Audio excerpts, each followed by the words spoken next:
Bueno, hola, ¿qué tal? Bienvenidos a una nueva clase de filosofía, hoy con tema nuevo. Bueno, para la filosofía la realidad, ¿no? Lo que nosotros consideramos real, es un problema, ¿no? Y esto lo podemos ver en nuestra vida cotidiana, ¿cierto? Nos vamos a topar todo el tiempo con que ante un mismo hecho, por decirlo de alguna manera, vamos a ver diferentes personas que tienen diferentes puntos de vista, ¿no? Eh, por eso se arman discusiones, ¿no? Si ante un mismo hecho hay diferentes puntos de vista, eh, lo que equivale a decir que, digamos, la realidad se puede ver desde diferentes maneras. Entonces, ya hay un problema ahí. Este problema se puede interpretar de dos formas, ¿no? Como que hay una realidad y nosotros la pensamos de diferentes puntos de vista, cada una de las personas, esa es una manera, o puede haber otra opción, que es decir, bueno, en realidad lo que es la realidad la construimos nosotros mismos desde diferentes puntos de vista. Bueno, justamente lo que vamos a empezar a ver hoy tiene que ver con ese problema, ¿no? Y justamente cómo construimos o cómo pensamos la realidad es el problema de lo que vamos a ver, que es la nociología. Les voy a compartir acá un PowerPoint para que vayamos viendo un poco el tema.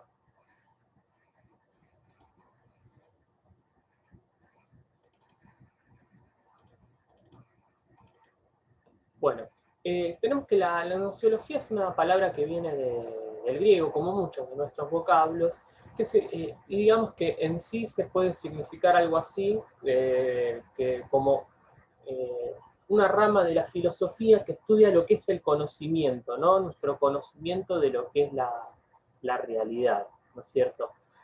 Nocio viene de conocimiento y logía significa el estudio de. Más allá de estos rasgos, la nociología presenta problemas como el que vimos al principio, pero también hay otras cuestiones que vamos a ir viendo para ver un poco de qué se trata esto, ¿no? Primero vamos a ver qué es el conocimiento, ¿no? Hoy vamos a ver eso, porque si queremos saber, o sea, tratamos el problema de lo que es la realidad, tenemos que ver también cómo la conocemos, ¿no? Ese es uno de los problemas. Como habíamos dicho, ¿qué es la realidad? ¿Existe la realidad ahí afuera y nosotros la conocemos? O nosotros la construimos en la realidad y se nos aparece de esa forma. Vamos a empezar a ver un poco eso. También tiene que ver con el tema de las fuentes del conocimiento. ¿Cuáles son las fuentes del conocimiento? En filosofía, fuente significa las facultades, las formas en que nosotros conocemos. Las facultades que nosotros tenemos para conocer son dos, ¿no? Lo que es la razón, ¿no? Lo que tiene que ver con la razón, es decir, 2 más 2 es 4, etcétera, o los sentidos, ¿no?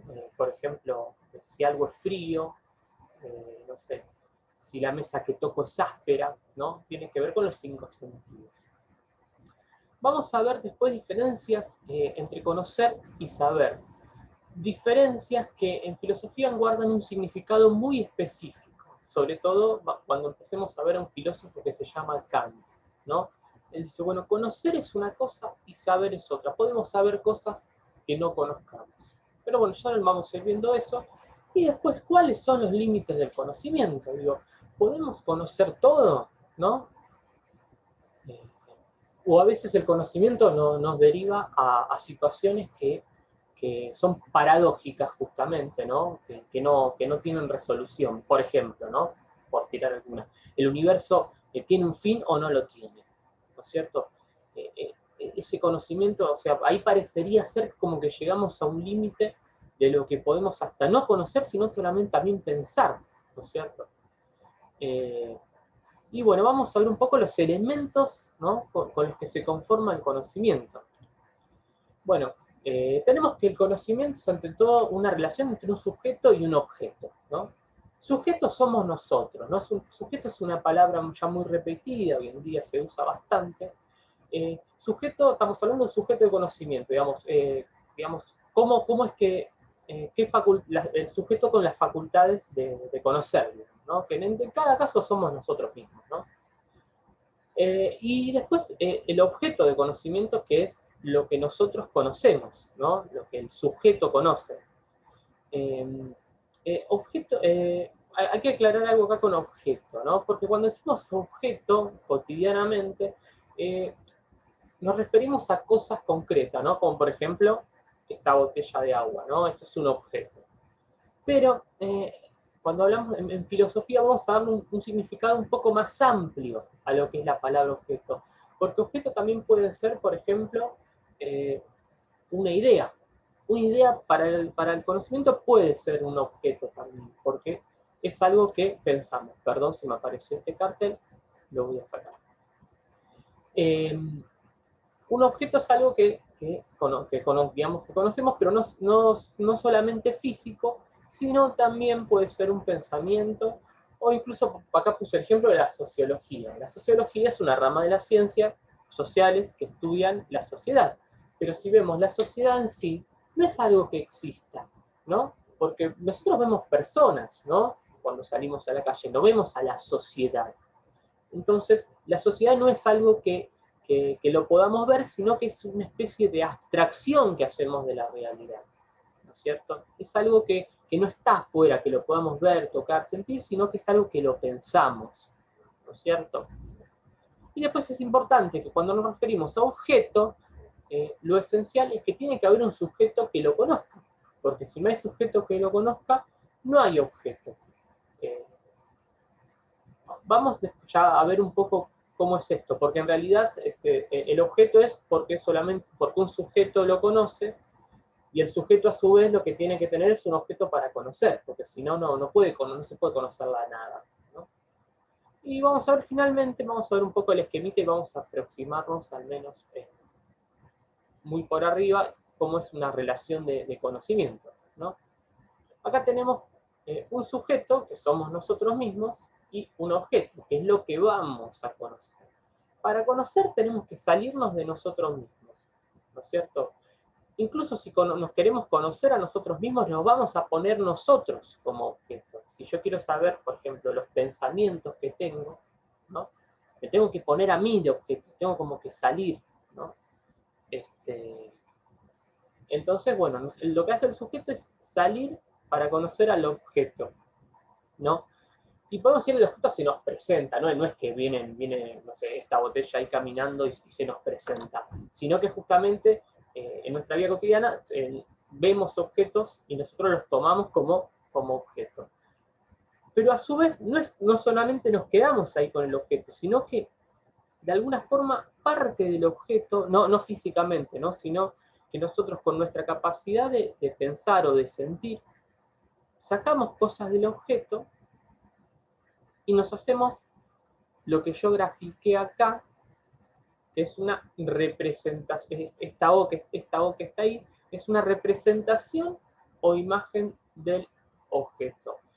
Cuando nos referimos a representación o imagen, no es algo visual, ¿no?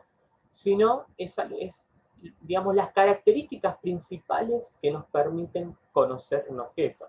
Vamos, por ejemplo, estoy con esta botella porque es lo que tengo más a mano, pero por ejemplo, si yo tengo que decir, bueno, ¿cuál es la representación que yo tengo en la cabeza, ¿no? O cómo la puedo expresar, al menos, y seguimos con los carteles. O cómo la puedo expresar. Bueno, podemos decir que esta botella, las botellas en general son cilindros, ¿no? Que nos permiten tener líquido adentro, ¿no es cierto? Eso es una visión, digamos, una definición de botella que nosotros tenemos en nuestra cabeza, que es lo que nos permite reconocer a todas las botellas individuales que vemos. Pero también podemos decir, bueno, pero esta botella es transparente, esta de acá, no la botella en general, sino esta botella acá es transparente, está con la mitad de agua, ¿no? Tiene una etiqueta, tiene tapa, porque hay otras que no pueden no tener tapa. Entonces, así también conocemos a esta botella concreta, ¿no? No todas las botellas, sino esta de acá. Entonces, bueno, ahí nos hacemos como una representación de las botellas en general, pero también, bueno, hay formas de representarnos objetos en particular. Bueno, esta es un poco una aproximación a lo que es la gnoseología. Vamos a ir recapitulamos un poco. Entonces tenemos un sujeto, que es el que conoce, el objeto, que es lo conocido, y no necesariamente tiene que ver con objetos que, digamos, sensibles, sino también pueden ser ideas, o pensamientos, o abstracciones.